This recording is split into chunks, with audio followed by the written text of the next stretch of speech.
قرآن کی جس آیت کو سرنامہ کلام بنایا سورہ نساء کی 69ویں آیت، جس میں ارشاد رب العزت ہو رہا ہے جو کوئی اطاعت کرے گا اللہ کی اور اس کے رسول کی تو یہ رہے گا، اس کا ساتھ ہوگا، اس کی صحبت ہوگی، اس کا رہنا ہوگا کن لوگوں کے ساتھ؟ جن پر اللہ نے اپنی نعمتیں اتاری ہیں۔ فَأُولَٰئِكَ مَعَ الَّذِينَ أَنْعَمَ اللَّهُ عَلَيْهِمْ، وہ لوگ کون ہیں جن پر اللہ نے اپنی نعمتیں اتاری ہیں؟ من النبیین، نبی، والصدیقین، صدیق، والشہداء، شہداء، والصالحین، صالحین، وحسن اولئک رفیقا، ان سے بہترین رفاقت پھر کسی اور کی نہیں ہے۔ کائنات میں سب سے بہترین اگر دوستی ہے محمد و آل محمد کی ہے، علی و اولاد علی کی ہے، صدیق اکبر اور صدیقہ کبریٰ کی ہے۔ اس آیت کو سرنامہ کلام بنانے کا مقصد یہ تھا، آیت نے اشارہ کیا ہے کہ تم نے اگر رہنا ہے صدیقین کے ساتھ، صدیقین میں رأس الصدیقین امیر المومنین سلام اللہ علیہ، صدیقین میں اللہم صلی علی محمد و آل محمد، اگر صدیقین کے ساتھ رہنا یعنی اگر صدیق اکبر کے ساتھ رہنا ہے، اگر صدیقہ کبریٰ کے ساتھ رہنا ہے تو لازمی طور پر اطاعت کو اپنی زندگی میں لانا ہوگا۔ بغیر اطاعت کے یہ ثمرہ کبھی حاصل نہیں ہو سکتا۔ انسان اطاعت نہ کرے اور کہے کہ جی ان کے ساتھ رہ لیں گے، نہ، یہ ممکن نہیں ہے۔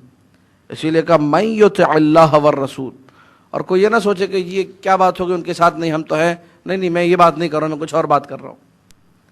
اب تاکہ تھوڑی بات بالکل واضح ہو جائے اور پھر میں جس گفتگو کل میں نے تھوڑا چھوڑا تھا اسی سے کنٹینیو کروں گا، تھوڑا سا آیت کا بیک گراؤنڈ، پس منظر، سبب نزول واضح ہو جائے، یہ آیت اتری کیوں ہے۔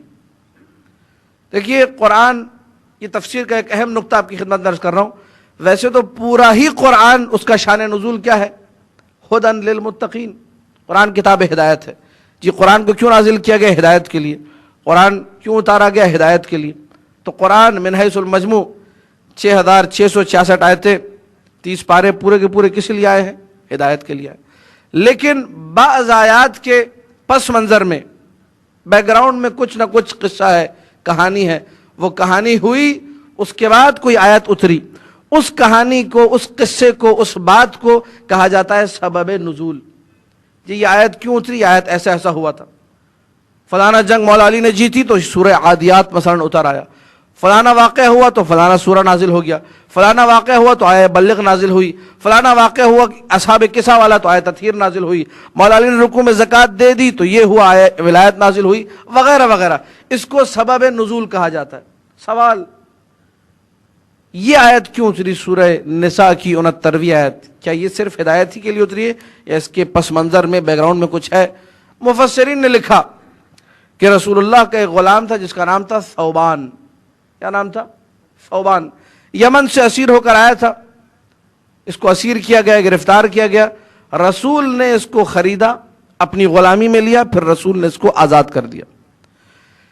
یہ جو ثوبان تھا رسول اللہ سے بے حد محبت کرتا تھا، مورخین نے لکھا کون شدید الحب لہو، رسول سے بے پناہ محبت کرنے والا، وقلیل الصبر عنہ، یہ عشق کی آپ پرواز دیکھیے، رسول سے عشق اتنا تھا کہ دن میں اگر کئی مرتبہ رسول کو نہ دیکھے اس کا دن نہیں گزرتا تھا، گھر جاتا تھا پھر لوٹ کے آ جاتا تھا گھر سے کہ یا رسول اللہ آپ کو دیکھنے کا دوبارہ دل چاہ رہا ہے۔ ایسی محبت ہے ثوبان کی۔ ایک دن ثوبان آیا، وَتَغَيَّرَ لَوْنُهُ وَكُلُّ جِسْمِهِ، تفسیر کا حوالہ دے تو مجمع البیان طبرسی، امین الاسلام طبرسی نے اس آیت کے ذیل میں اس پوری روایت کو کوٹ کیا ہے، سبب نزول کو کوٹ کیا ہے۔ رنگ متغیر ہے، رنگ تبدیل ہو چکا ہے، رنگ پھیکا پڑ چکا ہے، جسم سوکھ کے کانٹا ہوا ہے۔ جیسے ہی وارد ہوا رسول نے پوچھا یا ثوبان ما غیر لونک، ثوبان تمہارا رنگ کیسے تبدیل ہو گیا، یہ رنگ پھیکا کیسے پڑ گیا ہے، کیا ہو گیا تمہیں، مریض ہو گئے ہو کیا؟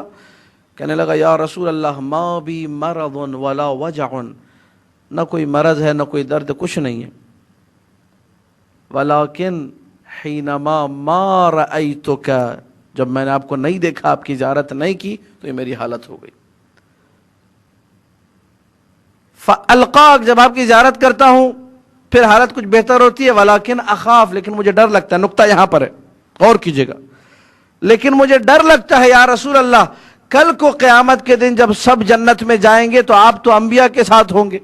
توجہ رکھیے گا، کل جنت میں اگر میں جنت میں گیا تو نچلے رتبے میں ہوں گا، نہ جانے جنت میں کون سا فلیٹ ملے، نہ جانے جنت میں کون سی جگہ ملے، آپ کے ساتھ تو نہیں ہوں گا میں اگر جنت میں گیا. اور یا رسول اللہ اگر جنت میں نہیں گیا تو پھر تو آپ کو دیکھنا کبھی نصیب نہیں ہوگا.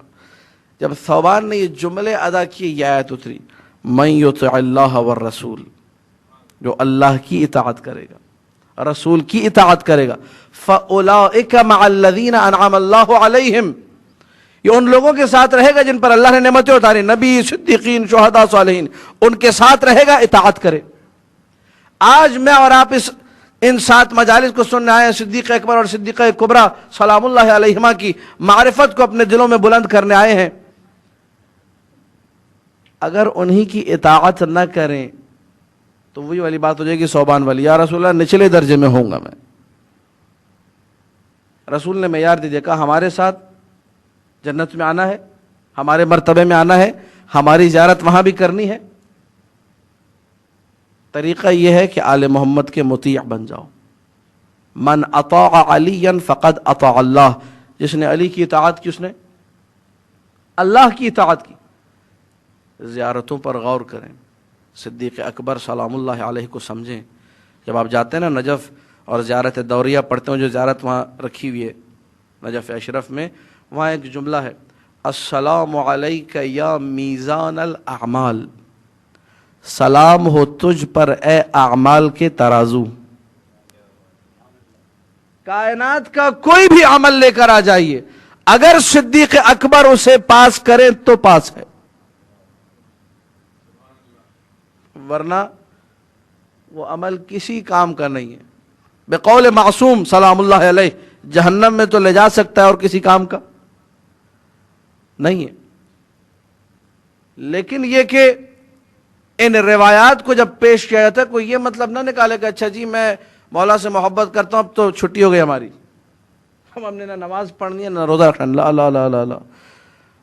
امام محمد باقر علیہ الصلوۃ والسلام، اللہم صلی علی محمد و آل محمد، اسی آیت کے ذیل میں فرماتے ہیں جو سورہ نساء کی 69ویں آیت ہے، کہتے ہیں اعینونا بالورع، اے میرے شیعوں ہماری مدد کرو، ہم اہل بیت کی مدد کرو. اعینونا بالورع، احتیاط، پرہیزگاری، زہد کے ذریعے سے. فَإِنَّ مَنْ عِنْدَهُ الْوَرَعُ وَيَأْتِي بِالْوَرَعُ فَكَانَ لَهُ عِنْدَ اللَّهِ فَرَجًا، تفسیر مجمع البیان تبرسی. جس کے پاس ورع ہوگا، ورع احتیاط، زہد، تقوی ہوگا، کل کو جب اللہ کے پاس آئے گا یہی زہد، ورع اور تقوی وہاں پہ اس کے لیے آسانیاں ہی آسانیاں پیدا کرے گا. دیکھیے میں آپ سے پورے یقین کے ساتھ، اور کسی ذاکر کی کتاب اٹھا کے مجلس پڑھ کے نہیں سنا رہا آپ کو، کسی سے سنی سنائی بات نہیں کر رہا ہوں، علم کلام کا پورا دورہ دیکھ کر، علم کلام کے دورے کو پڑھا کر، مختلف کتب پہ دسترس رکھنے کے بعد یہ بات کر رہا ہوں. کئی سال عقائد پر کام کرنے کے بعد، 10 سے 12 سال ہو گئے عقائد پہ کام کرتے ہیں، مسلسل عقائد کی کتابیں پڑھتے ہوئے. جو علی ولی اللہ کا عقیدہ اپنے ساتھ لے کر گیا، کتنا بڑا فاسق و فاجر کیوں نہ ہو، وہ جنت میں جائے گا. یہ ہمارا عقیدہ ہے، ہذہ عقیدتنا، یہ ہمارا عقیدہ ہے. کتنا بڑا فاسق و فاجر کیوں نہ ہو، وہ کہاں جائے گا؟ جنت میں جائے گا. لیکن مشکل ہے یہاں پہ ایک بیچ میں، اس کو حل کرنا ہے. شرح اصول کافی ملا صالح مازندرانی نے اپنی شرح میں حدیث نقل کی، اور دیگر بہار وغیرہ میں بھی حدیث مل جاتی ہے کہ مولانا نے فرمایا ہمارے شیعوں کو شفاعت ملے گی ولو توجہ سنیے گا، ولو 300 سال جہنم میں رہنے کے بعد.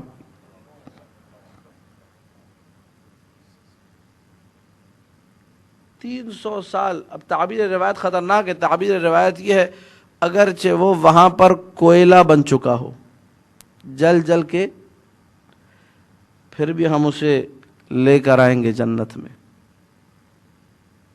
پھر بھی ہم اسے، علی ولی اللہ کا فائدہ ہے، محبت اہل بیت کا فائدہ ہے.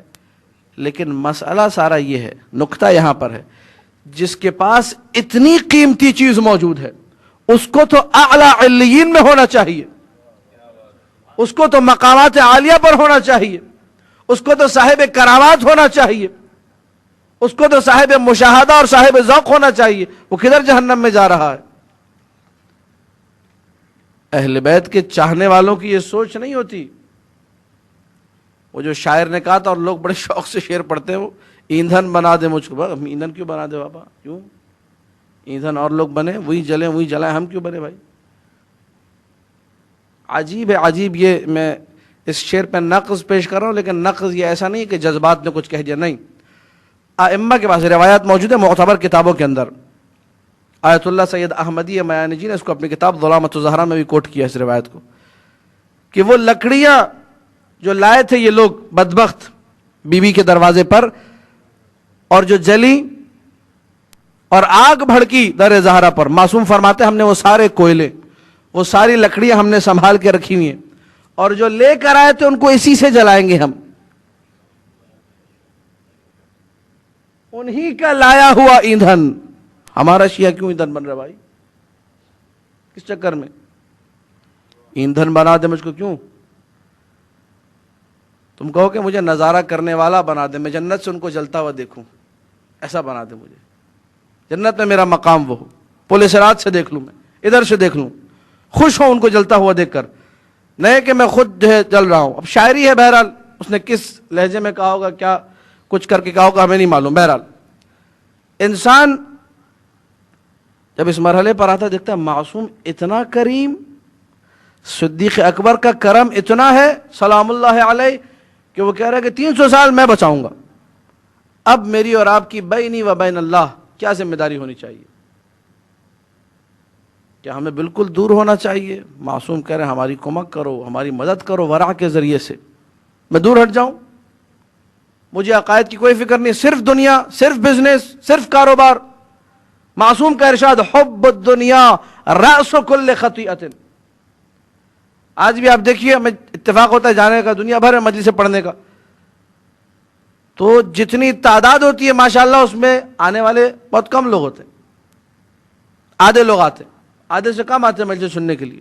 آہستہ آہستہ محرم کا عشرہ شروع ہوا جی، پہلی محرم کو آپ کو 60-70 لوگ، 3 محرم کے بعد پھر 150 ہو گئے، وہ 5 سے مثلا پھر 500 ہو گئے، وہ پھر کچھ لوگ آتے ہی 7 محرم سے، جی 7 محرم سے ان کا محرم شروع ہوتا ہے، کچھ 9 اور 10 کی چھٹی لے کر آتے ہیں، اور کچھ اتنے بدبخت ہوتے ہیں جو مجھے فون کر کے کہتے ہیں مولانا صاحب عاشور کے دن کام پہ جانا جائز یا نہیں ہے؟ یہ شیعہ امیر المومنین ہے، یہ بھی سلام اللہ علیہ۔ دیکھ رہے ہیں آپ بدبختی کہاں کہاں لے کر گئی ہے۔ اصل مجھے بتائیے شیعہ کو زیب دیتا ہے وہ یہ سوال بھی کرے کہ عاشور کے دن کام پہ جانا، ایسی نوکری پہ لعنت بھیجو جو تمہیں عاشور پہ کام کروا رہی ہے، مر جاؤ بہتر ہے، بھوکے رہ کے مر جاؤ زیادہ بہتر ہے، سیدھی بات۔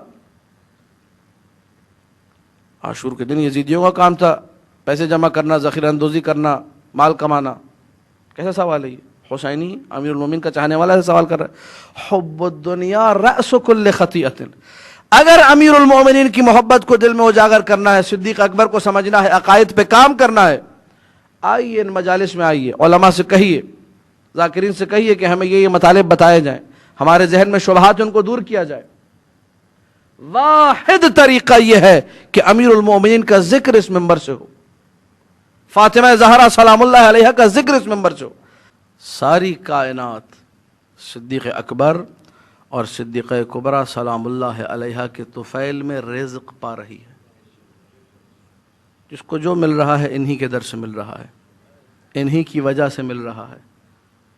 تو بری بات ہے، بدبختی ہے، پست فطرتی ہے، انسان کی بدبختی ہے کہ ان کو چھوڑ کر کہیں اور چلا جائے۔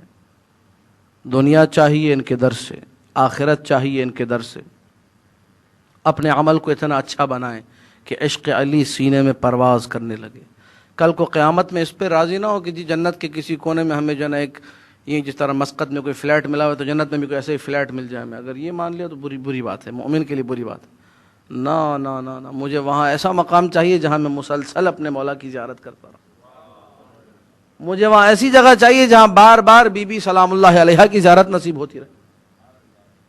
یہ جب انسان اپنے ذہن میں رکھے گا اس کے لیے پھر تگ و دو کرے گا، اس کے لیے پھر نماز شب بھی پڑھے گا، اس کے لیے قرآن کی تلاوت بھی کرے گا، اس کے لیے اپنا چہرہ بھی حسین بنائے گا، داڑھی بھی رکھے گا خوبصورت، اس کے لیے سب کام کرے گا، اپنے گھر والوں کو پردہ بھی کرائے گا کہ چلو بھائی پردہ بھی کرو، اطاعت شرط ہے۔ وَمَن يُطِعِ اللَّهَ وَالرَّسُولَ فَأُولَٰئِكَ مَعَ الَّذِينَ أَنْعَمَ اللَّهُ عَلَيْهِمْ مِنَ النَّبِيِّينَ وَالصِّدِّيقِينَ وَالشُّهَدَاءِ وَالصَّالِحِينَ وَحَسُنَ أُولَٰئِكَ رَفِيقًا۔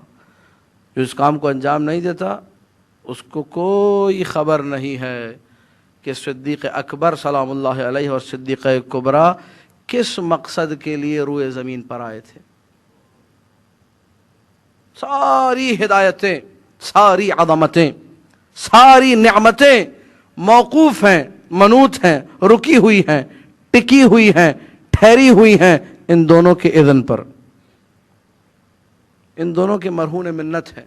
برحمتك يا أرحم الراحمين وصلى الله على محمد وآله الطاهرين